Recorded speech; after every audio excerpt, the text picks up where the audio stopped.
15 parâmetros. Então, essa tinta aqui aparece bem, essa cor. Fica meio clara. Parece. Mesmo aí clarinho? Não, tá bom, tá bom. É que eu estou aqui, está um pouco giz branco. Então, a invariância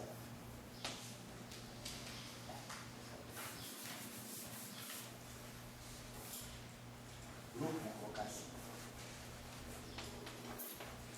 grupo máximo de invariância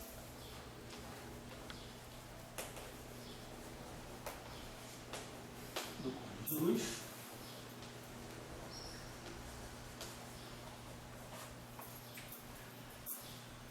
é composto pelos 15 parâmetros. Então a gente tem as translações, tem as rotações, tem as dilatações e tem os chamados bustos conformes. Então eu tenho 4, 10, 11, 15. Então são os 15 parâmetros aqui. E, vamos dizer assim, a transformação genérica é aquela que nós escrevemos, né? Então é aquele epsilon i mais o blá blá blá. Então esse aqui é o vetor, tipo, é como se fosse o vetor de Killing do cône de luz, quer dizer, é aquele vetor que me dá, que me gera, né? A partir dele eu gero todas as transformações que deixam o cône de luz invariante. Então esse grupo aqui é um grupo conhecido da literatura, que é o chamado grupo conforme, que é o grupo SO24, que é localmente isomorfo em recobrimento universal, o grupo SU22. Então quando se fala em grupo conforme em 4 dimensões, é esse grupo SO24. Esse grupo SO24 também é o grupo de isometria do espaço ADS5. Então, em voga aí na correspondência ADS-CFT. E é por isso que existe a correspondência ADS-CFT. Ela não é algo que vem da teoria de cordas. A teoria de cordas simplesmente explicita isso. Isso aí Dirac já tinha entendido no paper dele de 63, em que o ADS-5, sempre o que é o ADS de N? Sempre que a gente tiver um espaço de N dimensões, se tiver um espaço de N dimensões, o grupo de isometria desse ADN, ele vai ser sempre algo do tipo SO2 N-2. Aparecem duas direções temporais, né, que é SO26, né? Então, é SO2 N-1. ADS5SO24. Então, eu sempre vou para uma dimensão a mais, vou para N mais uma dimensões, porque o espaço de ADS em N dimensões, ele é sempre um hiperboloide no espaço de uma dimensão a mais, é N mais uma dimensões. Então, eu vou para uma dimensão a mais, duas são tipo tempo, para ser ADS, se fosse uma só seria DS, NDC, 2N-1. Então, o grupo SO24, que é o grupo conforme das 5 dimensões, das 4 dimensões nossas, quer dizer, o nosso grupo conforme, na verdade, é o grupo de isometria do espaço ADS5. E a correspondência ADS-CFT é justamente isso. Em 5 dimensões, eu tenho ADS, eu tenho constante cosmológica, eu tenho gravitação. Em 4 dimensões, eu tenho simetria conforme. Simetria conforme em Young-Mills. Então, a correspondência ADS-CFT, ela vem nessa direção. O que é gravitação em 5 dimensões é conforme em 4. Mas conforme em 4 dimensões é a teoria de Young-Mills. As teorias conformes para isso são Young-Mills. Então, é pela teoria de grupo que a gente já pode entender a correspondência ADS-CFT. Claro que isso foi redescoberto por Maldacena na compactificação de teorias de cordas em 98, quando surgiu essa chamada conjectura ADS-CFT. Ele chama de conjectura porque na época ele não sabia provar. Mas o paper do Dirac de 63 do Journal of Mathematical Physics, ele mostra que todo espaço de todo espaço de Minkowski, todo espaço de Minkowski. Imagina que eu tenho um espaço de Minkowski com uma dimensão temporal e D menos uma dimensões espaciais. Esse aqui é o meu espaço de Minkowski M1, D, N-1. Ele mostra que esse espaço de Minkowski em D dimensões, ele é a fronteira de um espaço do tipo ADS em D dimensões, em D mais uma dimensões. Né? T dimensões, então eu vou para uma dimensão a mais. Então, o grupo conforme de um espaço de Minkowski 1D n-1 é sempre um SO2D. Sempre que vocês tiverem um espaço que tenha, se o grupo de Lorentz é SO, TS, então tem T direções espaciais, T direções temporais e S direções espaciais, o grupo conforme que vai surgir a partir desse grupo de Lorentz, então o que nós fizemos? Nós tínhamos SO13, aí introduzimos Poincaré, vai e conforme, aí a gente ganhou o SO24. Nós saímos de SO13 e quando generalizamos o grupo para conforme, estendemos para conforme, apareceu o SO24. Ganhou uma direção temporal, uma direção espacial. Isso não é coincidência numérica, isso é uma questão de teoria de grupo. Então, se eu tiver um grupo do tipo SO, TS, quer dizer, eu estou num espaço de Minkowski que tem T direções espaciais, T direções temporais e S direções espaciais. Esse é o grupo de Lorentz desse espaço. O grupo conforme desse espaço vai ser sempre o SO, T mais 1, S mais 1.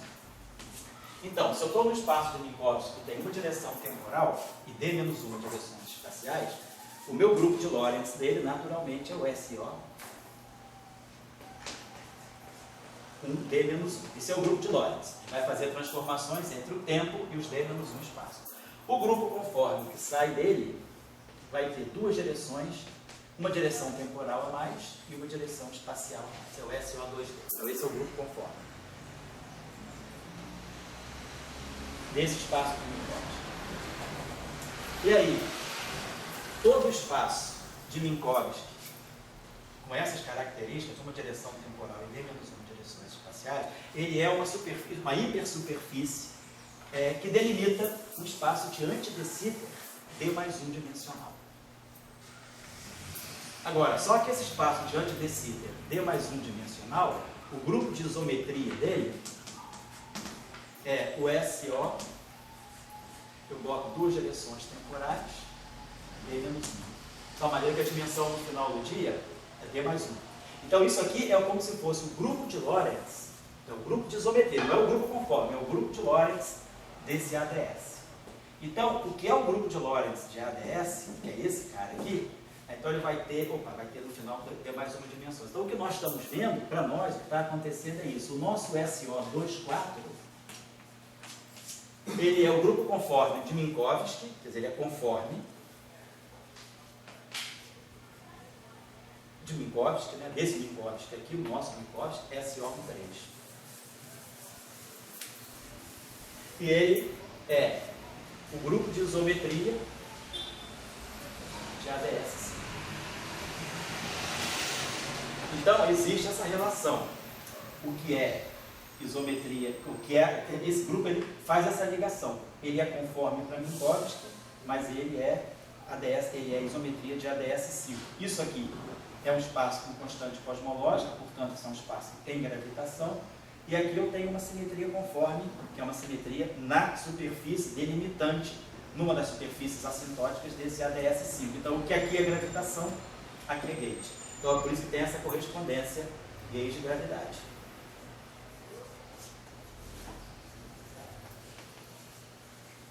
Então, é lembrar que o que é a simetria de gauge é a simetria conforme, o que é a gravidade anti-de Sitter. Só estou chamando a atenção porque isso não é uma coincidência. A conjetura da ADS-CMT, ela não é uma coincidência porque ela é, na verdade, algo que a teoria de grupos já... Tanto é que o Maldacena ele não cita o paper do Dirac de 63 porque ele não conhecia. Porque o paper era um paper muito... não foi publicado em revista de física, ele não foi aceito. Ele só foi aceito numa revista de física matemática, que está publicado no Journal of Mathematical Physics de 63. E aí ficou lá. A comunidade, o grupo ficou lá. Só quem levou essa sério esse grupo foi o Salam, porque o Salam pegou esse paper e viu que o Dirac ali, nesse trabalho de 63, ele mostrava um conceito novo em física, que era o conceito de um novo tipo de partícula que pode aparecer, chamada singleton. Então, esses singletons, eles formam uma representação que o grupo de anti-de Sitter tem, mas que o grupo conforme, o espaço de Minkowski não tem. Imaginando que Minkowski, nosso espaço de Minkowski, que está aqui, então ele admite um grupo conforme, que é o SO24.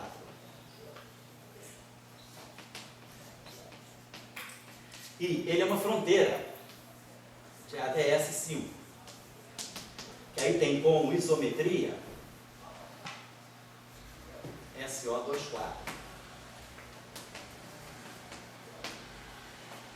Tá certo. Então, nesse espaço aqui, esse grupo mais amplo, ele tem representações novas que aqui não tem. Quer dizer, o que ele chama de singletons aqui, que Dirac identificou, foi uma classe de representações que aparecem aqui, mas que não aparecem no grupo conforme.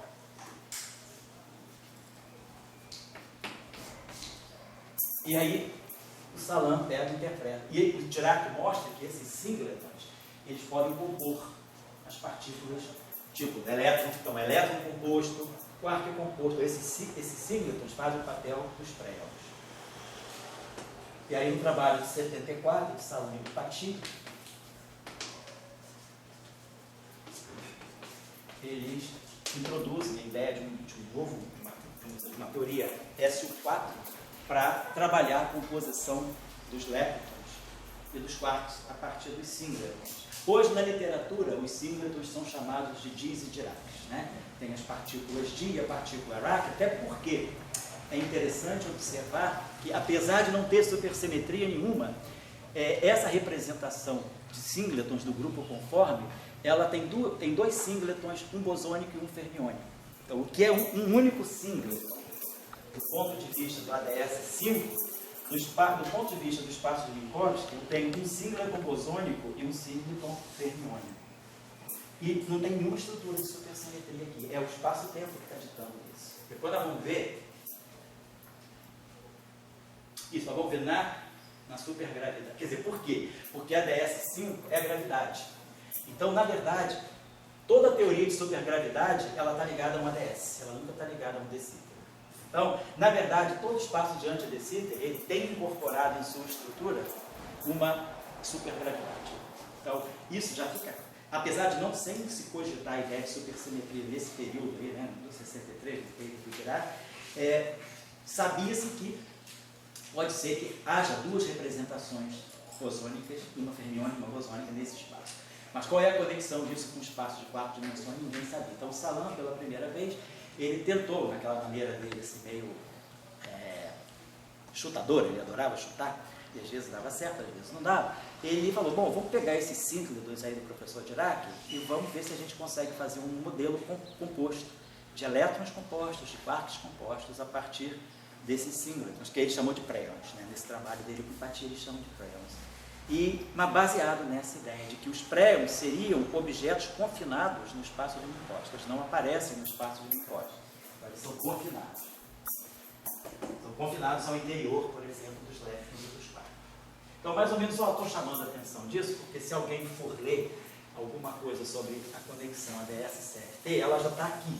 Ela está no grupo conforme. Então, está sempre nessa cadeiazinha, né, que nós colocamos aqui. Deixa eu apagar aqui.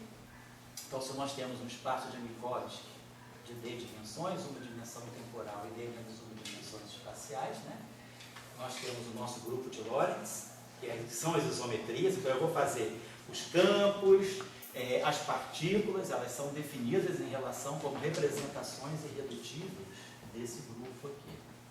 Aí, a partir daqui, eu vou para o grupo conforme dessas dimensões. O grupo conforme dessa dimensão é o SO2D. Então, vai ter aqui, exatamente, vai ter uma dimensão a mais aqui, uma dimensão a mais aqui. E aí, esse espaço aqui, de D dimensões, ele está ligado a um ADS, na verdade, D mais 1. A dimensão do ADS é sempre uma dimensão a mais. Eu vou com o espaço de Minkowski, né? Eu tenho um espaço de Minkowski, eu estou com 4, eu tenho esse espaço aqui, ADS, D mais 1, então o grupo de isometria, eu vou para o aumento aqui, eu vou com um espaço de D, grupo de 2, então ADS, D mais 1, eu vou colocar a isometria dele, uma dimensão temporal a mais, são duas direções temporais e duas direções espaciais. Então, o grupo de isometria do ADS, né, que eu estou em 4 dimensões. Então, se eu estou em 4 dimensões, eu tenho que imaginar que eu sou a borda de um espaço 5-dimensional. Então, no ADS, ele tem sempre uma dimensão a mais que o espaço de Minkowski correspondente. Mas aí, o grupo de Lorentz dele Então, o grupo de Lorentz dele é imaginar que eu vou para D mais 2 dimensões, porque se eu tenho um ADS 5-dimensional, é porque ele é um hiperboloide em 6 dimensões. Quer dizer, o que é um ADS 5-dimensional? É alguma coisa assim, x1 ao quadrado, mais x2 ao quadrado, menos x3 ao quadrado, menos x4 ao quadrado, menos x5 ao quadrado, menos x6 ao quadrado, igual a um R2. Então, isso é um hiperboloide, né? Então, isso aqui é um objeto. Eu estou no espaço de 6 dimensões, mas esse vínculo aqui me restringe a 5 coordenadas independentes. Então, isso é o meu ADS 5. É esse hiperboloide nesse espaço 6-dimensional. Então, o meu espaço de Minkowski é uma fronteira abaixo. Então, eu tenho uma dimensão D, vou para um ADS D mais 1, mas o ADS D mais 1 é um hiperboloide em D mais 2 dimensões. D mais 2 dimensões, onde 2 dimensões são tempo e D. Então, a gente vê que automaticamente o que é conforme para D dimensões é isometria para um ADS de uma dimensão acima. Então, é aqui que está a correspondência conforme é CFT e aqui é ADS. Então, aqui tem gate e aqui tem gravitação. É pura teoria de grupo isso. Está claro que as teorias de corda, elas mostram isso de uma maneira também dinâmica, a partir da compactificação. Quer dizer, as soluções das equações, né, de uma teoria de cordas em 10 dimensões, elas admitem na compactificação, elas mostram essa correspondência, mas ela não é algo que, ok, a teoria de corda me deu isso. Não, tinha que dar, por causa da estrutura de simetrias que está por trás da relação conforme gravitação. Isso aqui é só um parênteses, não tem nada a ver com supersimetria, é só a cultura geral mesmo, tá? Mas vamos a coisa, não? Nesse caso, tudo bem, tem uma correlação entre o grupo conforme e o espaço ADS. Isso. Mas não necessariamente teria que ter gravitação nesse espaço ADS. No espaço ADS, quer dizer, ele é um espaço que tem uma curvatura intrínseca, né? Então é por isso que a gente diz, ele tem uma gravitação porque o escalar de curvatura dele não é zero. É por isso. Tá? E a gente interpreta esse raio aqui como sendo justamente ligado à constante cosmológica. Bom, muito bem. Só para lembrar você, então, mas voltando aqui aonde nós estamos. Então, onde que nós já vou dar um intervalinho aí? A gente pode acabar, talvez vou dar um intervalinho. Então, a gente vai direto até meio de meia e a gente termina por hoje. Se alguém aguentar, se alguém quer dar uma relaxada aí, então vamos parar. Vamos dar uma parada e aí a gente retoma a partir daqui. Vamos parar até meio de 5, 10 minutos aí para dar um break, tá bom? Quem não conhece a geografia local,